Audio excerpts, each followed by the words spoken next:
एकलहरे इथं जुन्या भांडणाच्या वादातून दुकानांना आग लावल्यानं आगीत दुकानांसह एका घराला आग लागून नुकसान झालंय। सुदैवानं कुठलीही जीवितहानी झालेली नाही। सुरेश मुरलीधर जाधव वय 34 वर्ष, धंदा व्यवसाय, राहणार railway traction, Sambhajinagar, Bhormala, Eklara road, Nashik road यांनी दिलेल्या फिर्यादीत म्हटलंय की दिनांक 12 मे रोजी परिसरात राहणारे दिलीप आनंदा जाधव, दीपक दिलीप जाधव, संदीप उर्फ सागर जाधव, संजय उर्फ पप्पू दिलीप जाधव यांच्याबरोबर जुन्या भांडणाची कुरापत काढून वाद झालेले होते। 13 मे रोजी सकाळी 8 वाजेच्या सुमारास दिलीप जाधव हा दुकानावर येऊन भेटला। तुमच्यातील एखाद्याला संपून टाकतो, माझा मुलगा सागर हा मोठा नेता आहे। त्यानंतर काही वेळानं मी घरी जात असताना दीपक जाधव मला उतरवतो असे बोलला। त्यानंतर दुपारी 4 वाजेच्या सुमारास मी दुकानावर जात असताना सागर जाधव हा मला रेल्वे ट्रॅक्शन गेट इथं भेटला। तुला रात्री जास्त माज आला होता का, तू थांब, तुझा माझच उतरवतो असे बोलला। मी दुपारी 4 वाजेच्या सुमारास चेंबरी नंबर 1 इथून दुकानावर जात असताना सागर जाधव हा मला भेटून म्हणाला की तुला जास्त झालं का, तू भावासोबत डोकं लावतो, तुम्हाला रात्रीच दाखवतो सागर जाधव काय चीज आहे, तुम्ही कसे दुकान चालवता तेच आम्ही बघतो, तुला व तुझ्या भावांना जाळून मारून टाकतो असं बोलून तिथून निघून गेला।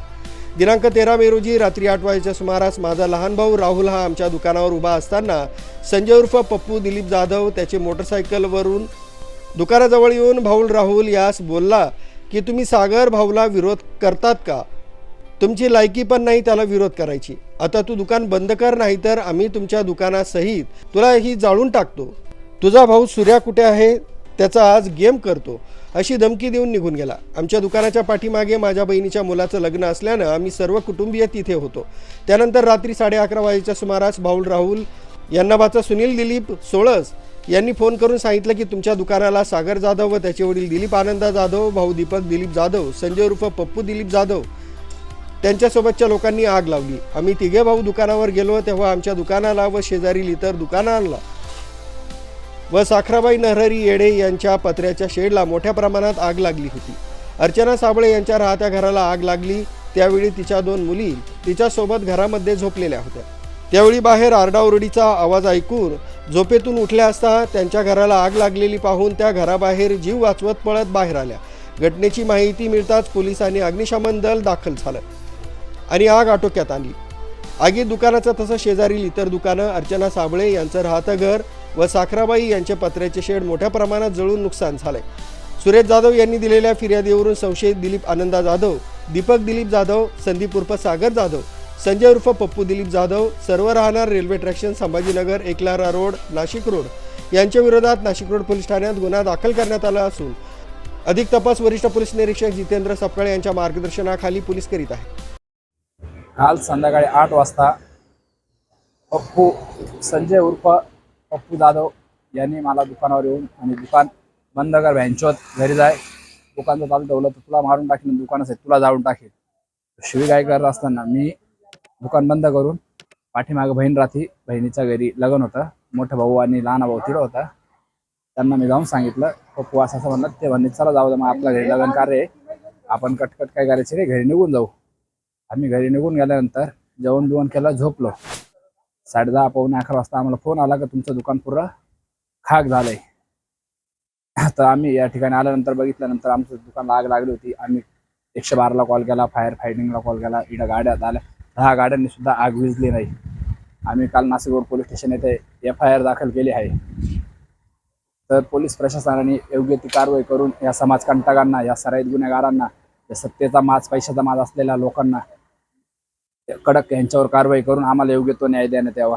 मी काल रात्री काही क्षुल्लक कारणावरनं जुन्या वादाचं कुरापत काढून आमच्या मामाचं दुकान काही एकलऱ्यातील नावाची प्रशंसा बजावणारे गुंड असे एकलऱ्याच्या प्रवृत्तीमध्ये राहणारे काही लोक आहे, त्यांनी त्यांची हुकुमशाही एकलऱ्यामध्ये त्यांचा दबदबा दाखवण्यासाठी काल आमच्या मामाला दम दिलेला होता की तुम्ही दुकान बंद करा, नाही तर तुम्हाला दुकानासोबत जाळून टाकू, हे करू, असं करू, तसं करू असे त्यांच्या वडिलांनी पण येऊन सकाळी धमकी दिली होती। संध्याकाळी त्यांच्या मुलांनी 4-5 पोरं सोबत घेऊन इथं येऊन आमच्या मामाला धमकी दिलेली होती। तर ती धमकी दिल्यानंतर आमच्या मामाने आमच्या घरामध्ये लग्न असल्यामुळं दुकान बंद केलं आणि ते घरी गेले। घरी गेल्यानंतर रात्रीच्या वेळेला त्यांनी दुकान जाळून टाकलं। दुकान जाळल्यानंतर आम्ही त्यांच्या विरोधात पोलीस स्टेशनमध्ये तक्रार नोंद केलेली आहे तक्रार नोंद केली. पोलीस प्रशासनाला आमची एवढीच विनंती आहे का जी हुकुमशाही आणि जी एक दहशत एकल्यामध्ये त्यांनी निर्माण केली, त्या दहशतीवर कुठेतरी पोलीस प्रशासनाने आळा घातला पाहिजे. आणि नाशिक जिल्हा हा खरंच कायद्याचा बालेकिल्ला आहे. हे फक्त एकलऱ्यामध्ये अजून कुठं झालेलं नाही. तर एकलऱ्यामध्ये फक्त हेच सराईत गुन्हेगार आहे. यांच्यावरती काही यांच्यामधल्या लोकांचे ज्यांनी आमच्या मामांना धमकी दिली होती त्यांची तडीपारी सुद्धा निघलेली होती. पण हे पैशाच्या जोरावरती सर्व काही गोष्टी पार पाडतात पैशाच्या जोरावरती. तर ह्या हुकुमशाहीला कुठंतरी बंद करावं एवढीच पोलीस प्रशासनाला विनंती आहे. आणि आम्हाला एवढंच सहकार्य पोलीस प्रशासनाकडनं हवंय. एवढीच पोलीस प्रशासनाला विनंती करतो पुन्हा एकदा. नाव आहे अर्चना साबळे. मी ना रात्री म्हणजे झोपेमध्ये झालंय माझ्या. दोघेच मायलेकी झोपेल होतो आम्ही. तर माहीतच नाही पेट लागल्याला किती वाजता लागला काय लागला, तरी माझ्या हाताला वाफ लागली. माझे जेवढे दागिने होते पोरीचं पोरीला पाहुणे पाहून गेले, तारीख काढली मी. पोरीचे 35,000 रुपये जळाले, दागिना जळाला. आता ते माझे गटाचे हप्ते होते म्हणून मला काय ते पैसे जळून गेले, ते पैसे जळाले तर जळाले. पण माझी नुकसान किती झाली, मला बाकी काही घेणं देणं. माझी नुकसान भरून द्यावा, माझी तेवढी भरपाई भरून द्यावा. मी तेवढीच इच्छा मानते. म्हणते ते कोणाशी घेणं देणं नाही, मला फक्त तेवढी भरपाई करून द्या. तेवढी माझी पुण्याची, बाकी काहीच नाही. ते पुणे केलं काय केलं ते आम्ही झोपीत होतो. 11 साडे 11 वाजता झाले. जिकून आग लागली ना इथून, तेव्हा आम्हाला समजलं की आग लागली. म्हणून आम्ही हाताला वापा लागूस उठून पळालो. दोघेच मैलिकी होतो घरात. कोणाशीच वाद नाही आमचे, कोणाशी भांडणं नाही, वाद नाही, काहीच नाही. माझे फक्त एवढं 11 मी गोळी खाल्ली, मला चमक निघली, मी दवाखान्यात गेली, सलाईन लावून आली, गोळी खाल्ली झोपली. तेवढं मला डोळा लागून गेला. पाहते माझ्या हाताला वाफ लागली. तेवढं बाहेर सिलेंडर फेकलं मी बाहेर, ते फ्रीज बाहेर फेकून दिलं माझं. आणि त्याच्यात पात्याच्या साड्या खाली पैसे होते ते सगळे जळून खाक झाले माझे. काहीच नाही. दागिने सुद्धा माझं 5 ग्रॅमचे झुंबर होते, 5 ग्रॅमची मोठी पोत होती. ते बी मला आज लग्नाला जायचं होतं माझ्या पुतणीच्या, म्हणून ते सगळं शोधलं पण मला काहीच भेटलं नाही माझं. मला तेवढी मग भरपाई करून द्या. मला बाकी काहीच कोणाचं घेणं देणं, वाद बी नाही कोणाचं माझी, काहीच नाही. आज आपल्या इथं सिद्धार्थनगरमध्ये काल रात्री अतिशय वाईट अशी घटना घडली. काही गुंड प्रवृत्तीच्या लोकांनी या ठिकाणी दुकानं व घरांना आग लावल्या गेली. त्यामध्ये इथल्या लोकांचं खूप मोठ्या प्रमाणात नुकसान झालं.